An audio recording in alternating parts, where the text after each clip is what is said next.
Então, nós podemos interpretar essas participações dos militares no debate sobre o julgamento do habeas corpus do ex-presidente Lula com a intervenção militar, na medida em que a intervenção como que despertou um protagonismo até então temperado, neutralizado. Havia as GLOs, as Operações de Garantia de Lei e Ordem, foram tantas, mas elas eram circunscritas e, de alguma maneira, mantinham o Exército, as Forças Armadas, sob a regência maior da política estadual, porque, afinal de contas, a Secretaria de Segurança continuava efetiva.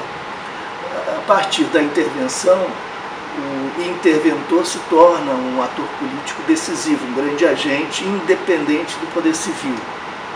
E é muito curioso, porque a intervenção é definida como não militar, uma intervenção federal. No entanto, o papel, a função conferida ao interventor, segundo o próprio decreto que institui a intervenção, é de natureza militar.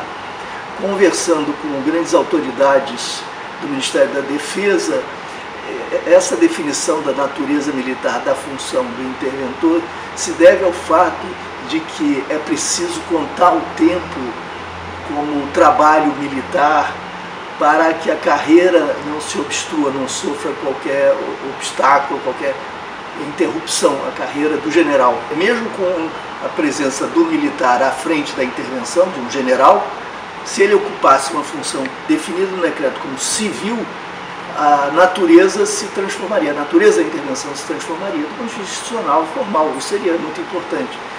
Quando se define o papel do interventor como papel militar, como está no decreto, é claro que surgem 1000 problemas das mais diversas ordens, o que demonstra, de fato, o improviso, o voluntarismo, o caráter reativo, absolutamente irresponsável, inconsequente da decisão política, porque a natureza da intervenção foi basicamente político-eleitoral. Se decide a intervenção quando o presidente está às vésperas da sua grande derrota política no Congresso Nacional.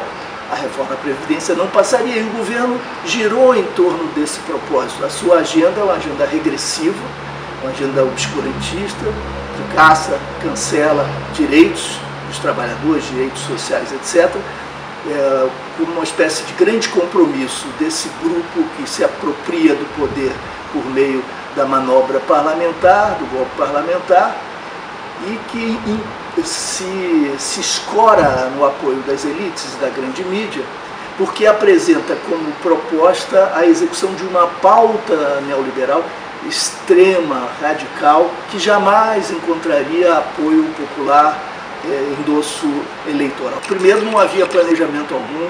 Segundo, os próprios comandantes militares sabiam, em sua grande maioria, que a ocupação militar ou a intervenção militar não traria efeitos para a redução da criminalidade, etc. Eles sabem que não é esse o caminho, esse o método. Eles não estão preparados para isso, não querem se envolver nisso, são contrários à sua própria participação. A participação traz problemas para eles, inclusive. E não há compatibilidade entre a própria competência das Forças Armadas e do Exército em particular e o sentido civil da segurança pública, segurança interna. Não é? Os militares estão preparados para a guerra e nós precisamos de um trabalho que é de investigação policial, um trabalho que é eventualmente de patrulhamento ou de prevenção, e tudo isso carrega consigo exigências profissionais, competências absolutamente distintas. Eu te diria até poucos dias atrás, ou poucas semanas atrás, que não, de modo algum, e me parecia que os próprios militares já tinham aprendido a lição, mesmo que eles continuassem louvando o golpe de 64, o golpe civil-militar, eles próprios reconheciam que não poderiam repetir essa insurreição, isso não caberia, por todas as razões, inclusive as práticas, etc. Portanto, me parecia que esse era um assunto resolvido e me parecia que havia na sociedade um consenso suficiente entre as diversas forças políticas em torno do jogo democrático. Isso marcou o período que se estendeu da Constituinte e da Constituição, da promulgação da Constituição em 1988, até o impeachment. A partir do impeachment, com a sua natureza golpista parlamentar, é como se houvesse uma ruptura não explícita, não militarizada, mas evidentemente uma ruptura em relação aos processos, a valorização do voto, o compromisso com agendas que eram fruto de decisões populares, etc. Uma ruptura com as próprias regras do jogo, sob a forma de cumprimento, de respeitar essas formas. Se isso foi possível, subitamente nós começamos a assistir a atos que eram antes impensáveis. Por exemplo, um presidente da República que emerge de um movimento desse tipo e que contraria a agenda aprovada eleitoralmente de uma maneira tão radical, tão ostensiva. Esse processo é um processo de degradação, de deterioração. É como se nós tivéssemos um grande espetáculo cada vez mais ostensivamente ilegítimo. E a ilegitimidade é tóxica, né? E ela começa então a abrir possibilidades de que atores outros reivindiquem legitimidade para seus discursos, suas posturas. E quando se define um alvo para o ódio, quando se define um inimigo público número 1, se atribui a esse inimigo a responsabilidade por todos os males. É como se nós tivéssemos circunscrito e identificado a fonte de todos os males, o bode expiatório. Esse é um processo muito parecido, guardadas todas as diferenças, com o que aconteceu na Alemanha pré-nazista e depois na Alemanha nazista.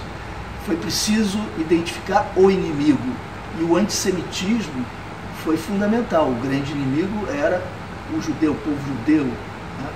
E por isso havia a possibilidade da aglutinação, né?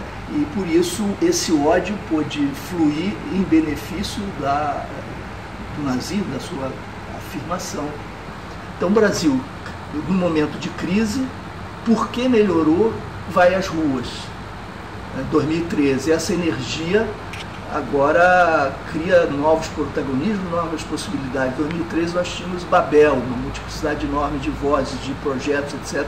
E era um processo muito democrático, com grande potencial, inclusive transformador. Mas estavam lá também os fantasmas do passado, desejos de ditadura, tudo isso evidentemente fez parte. Mas o fato é que essa energia se desprendeu. Os racistas, os fascistas, potencial ou realmente, estavam nos armários. Não era um momento apropriado para se manifestarem, porque um certo consenso civilizado, democrático, cidadão, começou a se impor, a emergir com força. No momento da crise, no momento da irrupção dos novos focos de autolegitimação, com essas dinâmicas autorreferidas, no momento de ruína institucional, saem do armário esses espectros todos. O racismo tem a coragem de se afirmar, ainda que indiretamente, às vezes até diretamente, né? E o fascismo assume sua cara, tira a máscara, praticamente tira a máscara, apresentando-se sob a forma, inclusive, de uma candidatura institucional que seria impensável pouco antes. O processo foi muito ágil, muito dinâmico. Né? Mas então essa última candidatura que você refere é do Bolsonaro? Bolsonaro, claro. Alguém que tem cerca de 20%, ou pode chegar a ter 20% do eleitorado, passa a ser um player, um agente muito importante e significativo. Então, nós estamos convivendo com o fascismo, de fato, no Brasil. E isso é novo. Nós já vivemos de outras maneiras, outros processos com algumas características semelhantes, mas agora nós estamos diante de uma singularidade. É apropriado definir como fascismo? Olha, não importa, nós temos uma mistura de autoritarismo extremo, defesa de ditadura, traços racistas, misóginos e homofóbicos fortes. Então, chame-se como quiser.